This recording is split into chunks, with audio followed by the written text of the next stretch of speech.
اینجا یه رستوران 24 ساعته است که نزدیک خونه من هستش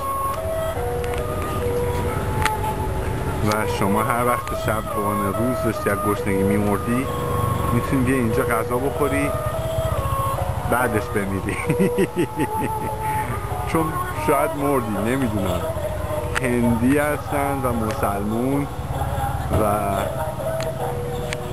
24 ساعته هاکیچو این هم اسم رستوران. این موتوریه چرا اومد جلو من وایساد؟ مشتی برو کنار دارم فیلم میگیرم.